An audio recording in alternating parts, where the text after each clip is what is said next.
Hello, I'm Erko Puusaag from Estonian Road Administration. I'm really grateful for the invitation to speak over here, and yeah, thanks. Well, basically, I'm a project manager at the Road Administration, and my daily responsibilities are related to digital construction and building information modeling more specifically. To give you some context, our road network is 16.6 thousand kilometers, so a little bit smaller than in Latvia, and about 10% of this is main roads. The topic today was using of data in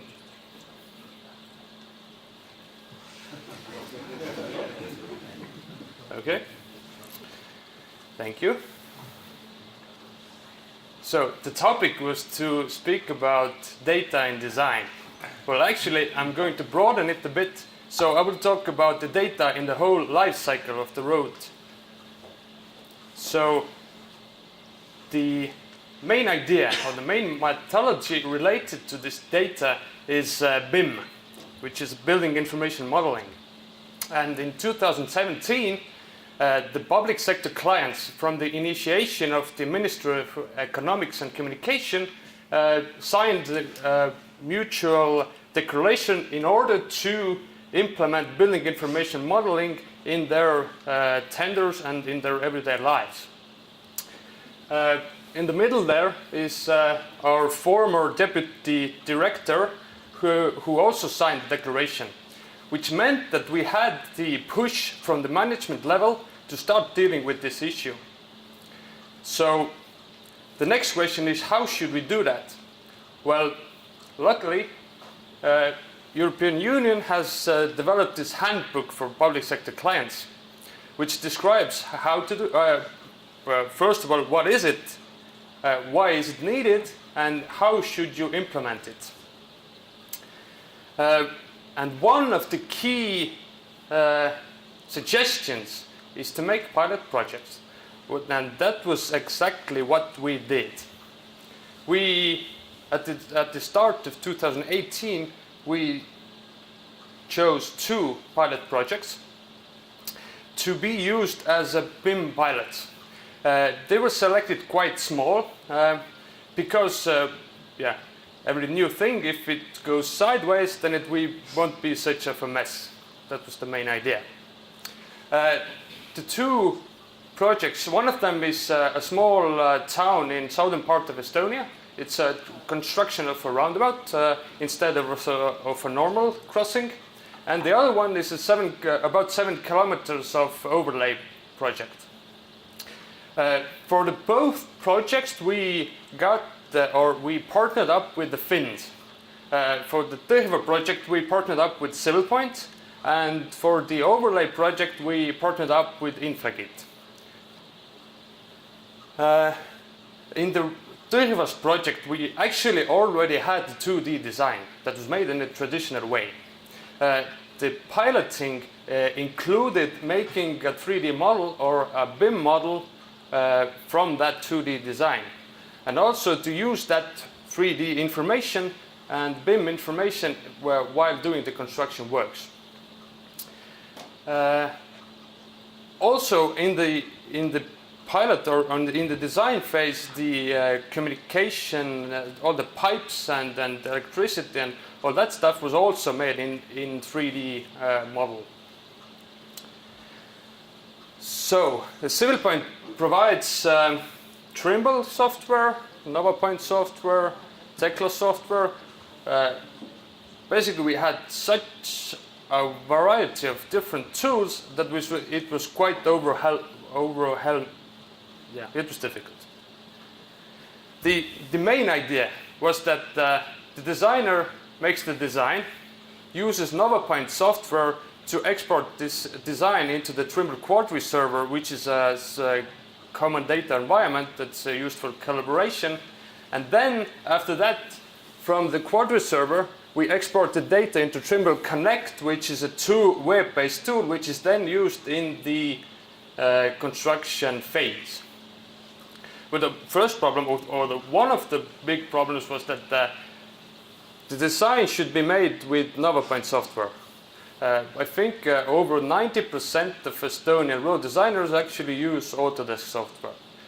And that was exactly the case with the Tõhva roundabout. The designer made the model using Autodesk, then used NovaPoint to get the data into the server, and basically that was it. Also, we had the Tekla software in the construction phase, which we actually didn't get to use that much. This is just a screenshot of the quality server picture. It's simply a visualization. It's not a technical drawing or a technical model. It's just used in places where you need to visualize what you are doing. Okay, to the overlay project. This is a somewhat simple project. We just mill away the old asphalt and then lay down 2 additional layers. And we used InfraGit for this one. This is also like the Trimble Connect. It's also a web-based solution, and it's used in the construction phase. Basically, it's also a common data environment, so all of the data, all of the drawings and the models are exchanged between different parties, the client, the designer, the contractor, and the supervisor through that system. Basically, just an overview of the process. And one of the key things, one of the key things about this, or the realization, is that BIM is always about 3D. It's a BIM model, it's a 3D model. Well, actually, over here, the 3D is just a small detail of the whole thing. It's not used that much in the process. You can visualize it, visualize the different layers, but that's about it. The key is over here. This is the data, this is the data structure. And actually this structure of the folders we took from the Finns. We used the Finnish guidelines to catalog our data, and we used it in both cases, the both pilot projects. So what did we learn? We learned that we need clear objectives. What we did was that we took the solution, we took the new process, and we pushed it into a traditional tender, basically. We, as a client, didn't have much of experience or know-how. The designer had somewhat more know-how, but still not that much. And the same case with the contractor, and the poor old supervisor was also quite puzzled in the process. So when we do next phases or the next pilots, we need to set clear objectives. What do we actually want to achieve, and how will we achieve them? The thing is that it's a new process, and in the new process there are new or somewhat different roles and responsibilities related to this process. So we need to define it. We had, in the construction phase, we had the problem that there were not specific rules who should do what. Who should make the total station measurements and make a model based on that and upload it to the server, etc., etc. So we had problems with the responsibilities that were not determined at the beginning. We also need guidelines. We didn't put the Finnish guidelines into the tender, but we somewhat used them. But we need to develop our own ones in order to get the maximum on one side, but on the other side, not all that the Finns are using is not relevant for us. Change will take time. It's self-explanatory in the sense that things will change when we use this new process in our system or in our work. So it will take effort, and we cannot underestimate the effort that is needed. And the whole thing about BIM is about data, or the information and it's relevant throughout the whole life cycle of the road. So that means that when we start from the beginning, from the planning or from the design, we need to gather relevant data in a relevant format, in a relevant structure, and we need to go back into the final operation level or operation phase, which means we we need to go to the maintenance phase and see what do we actually need, what kind of information. And also not in the operational phase, but also back to the planning phase. What do we actually need in the planning phase? Already said, the value is in the information, in the construction, or the building construction sector, where the contractors build houses.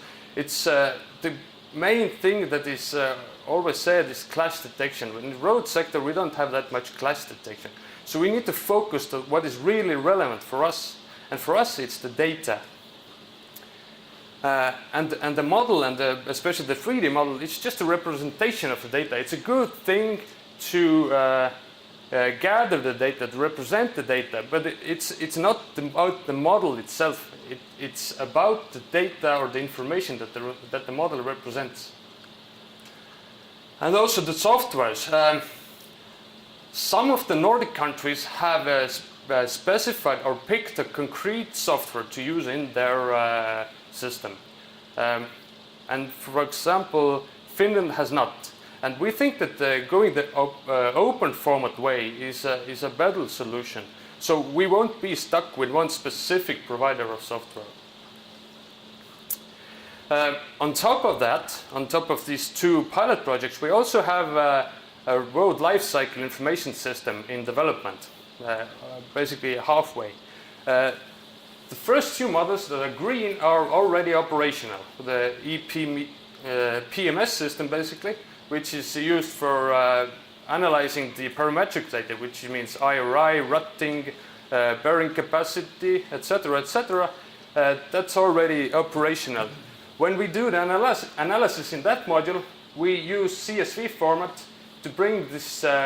Basically, this is the output is a list of reconstruction or overlay or whatever works. So priority list we import into the next module, which is investment portfolio management system, which is basically the tool that you get parametric info, and then you put the engineer's opinion into that to make the concrete or the end result as a priority list.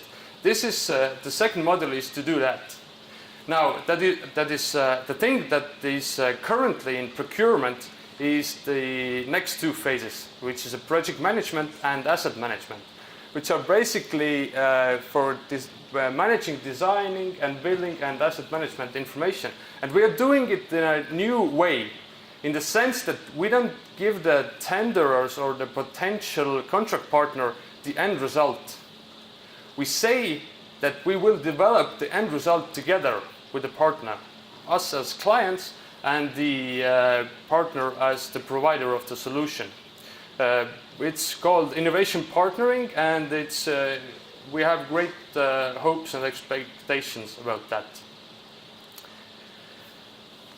What will happen next? We will continue piloting. This year we have two pilots again with CivilPoint, two or hopefully one pilot additionally with Infragit, and also as most of the designers use Autodesk, we are testing out one of the Autodesk solutions. Also cooperation with Rail Baltic will on one of the reconstruction sections near Tallinn as an intersection with the Rail Baltic corridor, and in that road construction tender there's requirements for using Rail Baltic guidelines in the contract or in the process.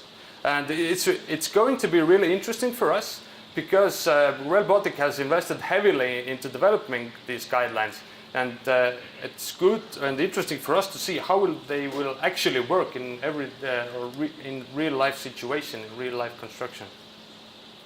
So as I said earlier, we also are in the process of developing guidelines. We are trying to train our people and develop their skills. We have these pilot projects. We have 4 regions in Estonia: northern, southern, eastern, western, and we want to have at least one pilot in each region. So we'll basically spiral out the knowledge or the know-how inside the organization. So by the end of this year, every region should have at least one project manager who is familiar with this new process. And also, I started with a declaration of public sector clients. It got started from the Ministry of Economics and Communication, and the ministry is really active on that level or on that topic at the moment, which means there is a lot of discussions, there are a lot of workshops and initiative groups at the moment going on in Estonia, so we will try to maintain this cooperation with the sector and also improve it. So thank you, and I'm happy to answer all of your questions. Thank you very much for being very much on time.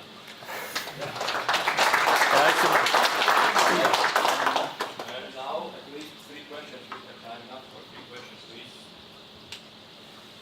So in the beginning of your presentation, you mentioned that construction contractor used it quite a little. Has it changed or next project?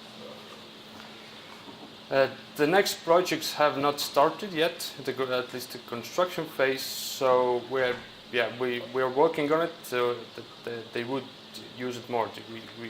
So we could get a better understanding of the potential problems. But the main idea, the main goal is to find out the biggest problems and then solve them in the next steps. Next question is how this big system fits into basic Estonian construction regulations and this reports and supervision construction business.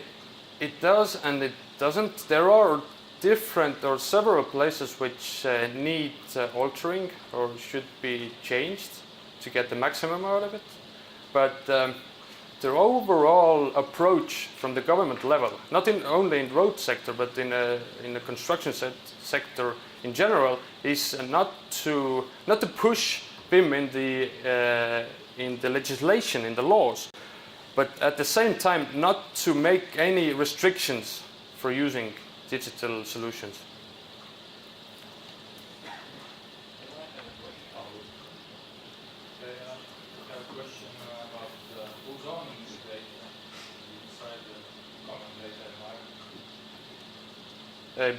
We are the owners of data. We are interested in the data itself. In the later phases, we need to have the data for using in the road life cycle, for use in the maintenance and in the next planning phase. One example is it's a simple but really interesting example is geotechnical data. One of the projects we are piloting out this AGS format, which is basically file or data format for geotechnical data, and the Autodesk also should have plugins in order to import it directly into BIM model.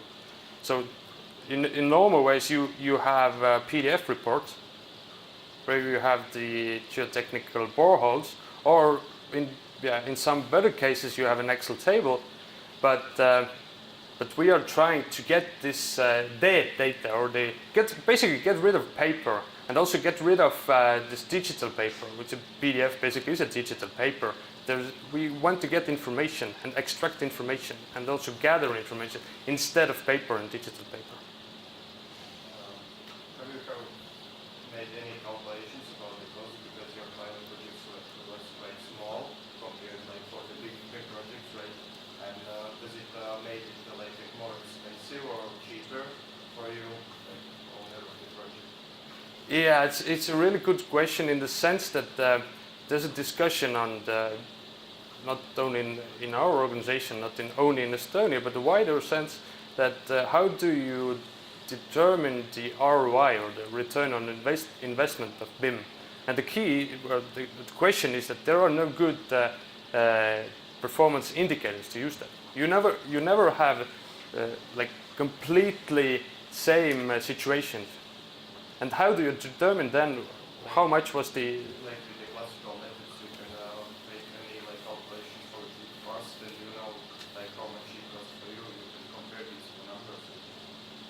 That would be one of the yeah, it could be. You haven't made any calculations? No, in that sense we haven't.